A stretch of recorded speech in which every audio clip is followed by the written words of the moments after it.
평안한 휴일 저녁 보내고 계십니까? 이어서 광주 전남권 뉴스입니다. 세월호에서 일부 화물이 예고 없이 제거됐다는 소식 어제 전해드렸는데요. 선체조사위원회는 해양수산부에 정식으로 항의하기로 했고 유가족들은 선체 상부를 직접 확인하겠다며 바다로 나갔습니다. 김진선 기자입니다.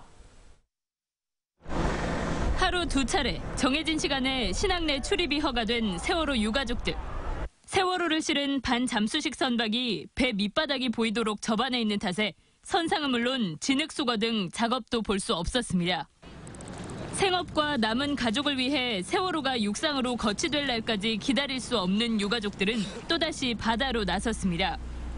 꽁무니만 봤기 때문에 믿을 수가 없는 거예요. 그래서 우리 유가족이 한번 앞에 가서 뭘 하는지 보기 위해서 오늘.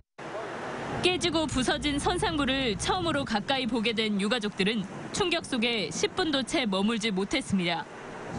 고통 속에도 유가족들이 선체를 지켜보려 하는 것은 작업이 투명하게 공개되지 않고 있다는 판단 때문입니다. 작업 도중 화물칸에서 굴삭기와 차량을 예고 없이 빼내고도 선체조사위는 물론 희생자 가족들에게도 별다른 공지와 해명은 없었습니다. 화물차에 있는 화물을 함부로 빼면 안 되겠죠. 왜냐하면 우리가 그 무게라든가 고발 상태를 봐야 되거든요. 증거기 때문에 그게 이제 우리 선체조사의 목적인데 그걸 앞서 참사의 진상규명에 필요한 세월호의 선교와 기계실, 기관실과 화물칸의 현상 유지를 요구해온 선체조사위원회는 해양수산부에 정식으로 항의할 방침입니다. MBC 뉴스 김진선입니다. 이런 가운데 세월호에 10cm 크기의 21개 구멍을 뚫어 선체 무게를 줄이는 작업이 진행됩니다.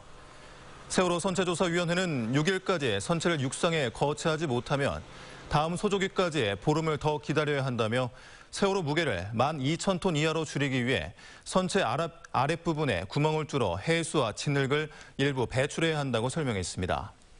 한편 오늘 마산에서 모듈 트랜스포터가 160대가 선박을 이용해 하역됐으며 오는 4일까지 거제와 울산, 창원 지역의 트랜스포터가 속속 도착할 예정입니다. 세월호가 실린 반잠수식 선박에서 또다시 뼈 조각과 유류품 등이 추가로 발견됐습니다.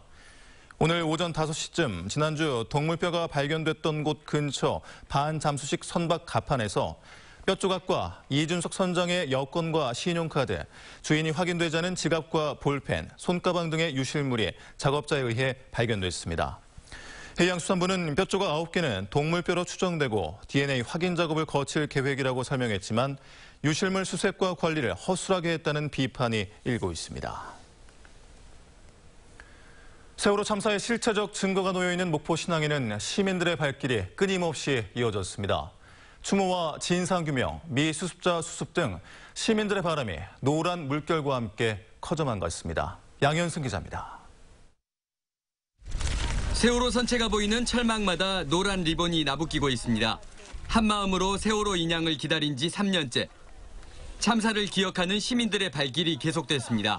그냥 세월호라는 말을 들을 때마다 그냥 사람들이 빨리 가족들한테 다시 돌아갔으면 좋겠고. 목포 신항으로 가는 길은 종일 차량 행렬로 붐볐습니다.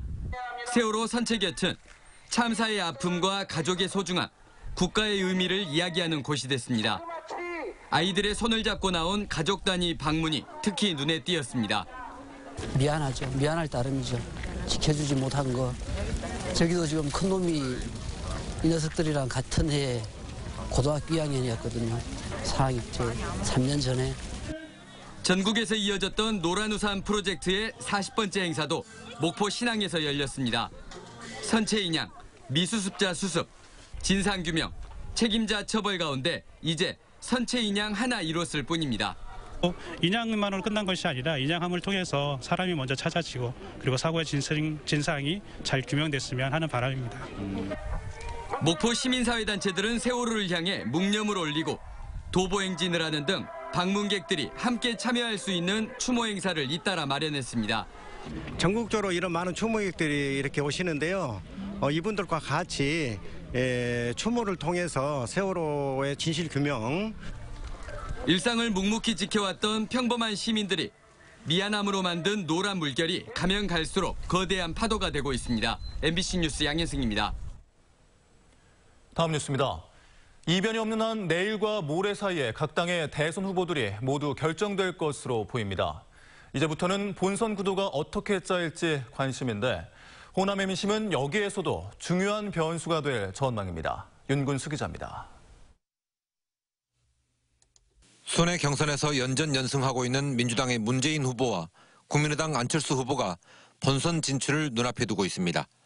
본선은 홍준표, 유승민, 심상정 후보 등과 함께 일단은 5자 구도로 출발하게 됩니다. 하지만 끝까지 5자 구도일지는 미지수입니다. 안철수 후보는 결국엔 문재인과 안철수의 1대1 대결이 될 거라며 일찌감치 양자 대결 프레임을 짜왔습니다. 문재인이 가장 두려워하는 후보 누굽니까? 그렇습니다. 바로 저 안철수입니다. 안 후보가 믿는 카드는 국민에 의한 연대입니다. 보수 정당과 손잡는 이른바 비문연대는 호남의 민심을 잃게 돼서 득보다 실이 클 수 있다는 계산이 깔린 걸로 보입니다. 민주당 문재인 후보 쪽도 호남은 고민입니다.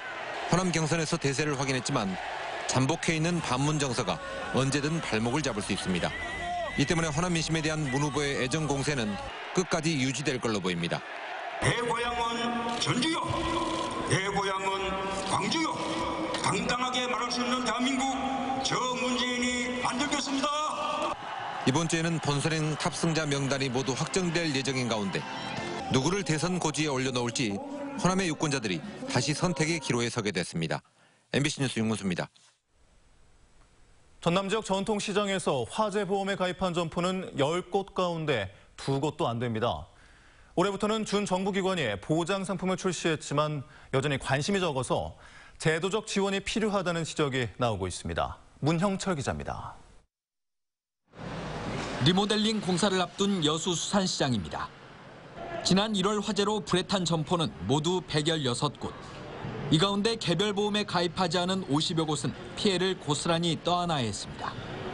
현행법상 일정 규모의 전통시장 건물은 화재보험에 가입해야 하지만 시장 내 개별 점포는 의무 가입 대상이 아닙니다.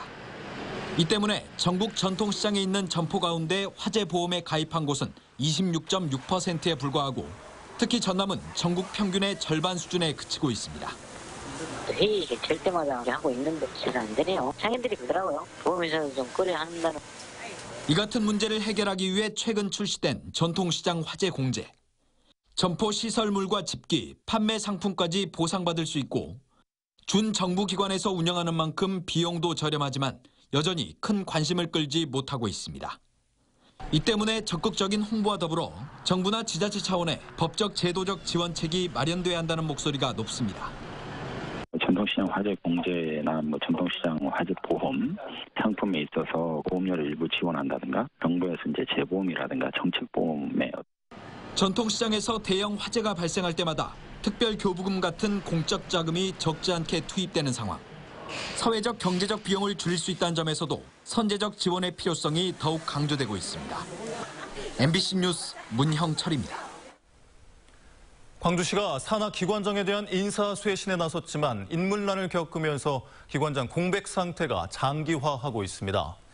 광주시의 인사쇄신 방침에 따라 지난 1월 8개 산하 공공기관의 대표가 자리에서 물러났지만 지금까지 평생교육진흥원 등 3곳만 후임자가 선임됐습니다. 특히 도시공사와 도시철도공사, 문화재단 등은 적임자를 찾지 못해 재공모에 들어간 상황인데 시의회 인사청문 절차까지 감안하면 기관장의 공백 기간이 길어질 것으로 보입니다.